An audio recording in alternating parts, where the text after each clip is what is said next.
आंधळे दांडी बसले होते. मग तिला वाटलं आपण आंधळ्या काही पैसे द्यावा पण काही. मग त्यांना हात घातला खिशामध्ये आणि 5 रुपये पैसे नाही. मग हात द्यायला मग कोणाच्या आंधळ्याच्या म्हणे काय करा मग खिशात पैसे नाही राहिले बा. मग तो पैसे द्यायचे पण म्हणे बा पैसे करत नाही म्हणे तुम्ही हातात द्यायला पैसे लगेच भेटते म्हणे आम्हाला. हातात हात देणारे भेटत नाही म्हणे.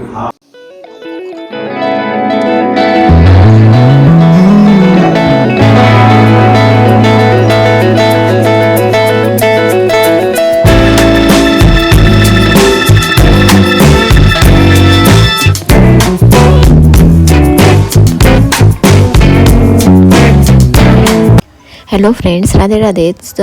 तर जो मी तुम्हाला पहिला व्हिडिओ दाखवलेला आहे तो आहे ऑगस्टमधला.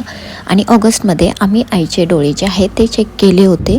तर तेव्हा डॉक्टरांनी सांगितलं की आईचं जे डोळ्याचं आहे ते ऑपरेशन आता करायला लागेल. तर आईच्या एका डोळ्याचं ऑपरेशन झालेलं आहे आणि आता दुसऱ्या डोळ्याचंही ऑपरेशन करायला लागणार आहे.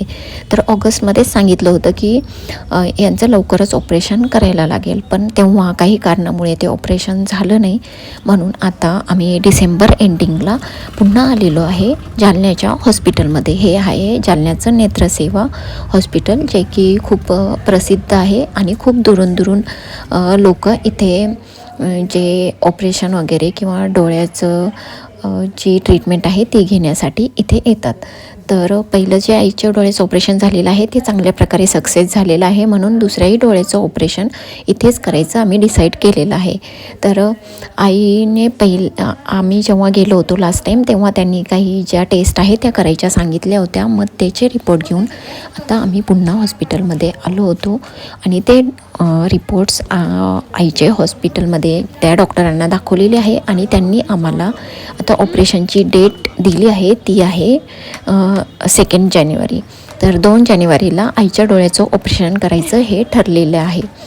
तर आता हे सगळं करूपर्यंत आईचं हॉस्पिटल हे ते सगळं करूपर्यंत आम्हाला इथेच थोडी संध्याकाळ झालेली आहे. पप्पाचंही थोडं काम होतं तेही आम्ही केलं आणि आता आम्हाला संध्याकाळचे 7-7:30 वाजलेले आहेत. तर आता घरी जाताना थोडासा नाश्ता वगैरे करू असं आमचं डिसाईड झालं होतं. म्हणून आम्ही जालन्याच्याच एका रेस्टॉरंटमध्ये आलो. पण नंतर आमचा प्लॅन चेंज झाला. नंतर आम्ही असं ठरवलं की नाश्ता न करता आपण अंबडच्या ज्या पप्पाच्या ओळखीच्या 1-2 हॉटेल आहेत तिथेच कुठेतरी जेवण करू. म्हणून इथे रेस्टॉरंटमध्ये येऊन बसल्यानंतर आमचं ते ठरलं. मग आम्ही रेस्टॉरंटमधून तसंच रिटर्न आलेलो आहे. आणि नंतर अंबडला जाताना आहे एक महादेवाचं खूप मोठं असं मंदिर. तर आई म्हटली की आपण तिथे दर्शनासाठी जाऊ, कारण सोमवारही होता. आणि हे जे मंदिर आहे इथे मी जाताना येताना खूप वेळेस बघितलं, पण मी आले नव्हते. आई पप्पा इथे येऊन गेलेले होते खूप वेळेस. आई पप्पा इथे खूप वेळेस येऊन गेले, कारण इथे जे महाराज आहेत जे सगळं इथली पूजा वगैरे बघतात ते महाराज आमच्या गावात म्हणजे चिंचखेडला थोडे वर्षापूर्वी 10 वर्ष तरी आमच्या चिंचखेडला होते. त्यांनी आमच्या इकडेही आमच्या इथे चिंचखेडला जवळ एक डोंगर आहे, तिथे एक महादेवाचं मंदिर बांधलेलं आहे. आणि नंतर हे महाराज आता या मंदिरामध्ये असतात. आणि हे जे महादेवाचं मंदिर आहे तेही ते रामदास महाराज आहेत त्यांनी बांधलेलं आहे. तर म्हणून आई पप्पाच्या ते चांगले ओळखीचे आहेत आणि मग नेहमी आई पप्पा त्यांच्या भेटीसाठी येत असतात. तर त्या रामदास महाराजांनी इथे हे सगळं जे आहे मंदिर किंवा इथली साईडची जागा आहे ती खूप छान मेंटेन ठेवलेली आहे. मंदिरही खूप छान आहे आणि जी साईडची जागा आहे तीही खूप मोठी, खूप प्रशस्त अशी आहे. तर इथे येऊन खूप छान वाटलं. महादेवाचं दर्शन झालं, गणपती बाप्पाचंही दर्शन झालं. आणि असंही कुठेही गेलं तरी मला महादेवाचं दर्शन हे नेहमी होतच असतं.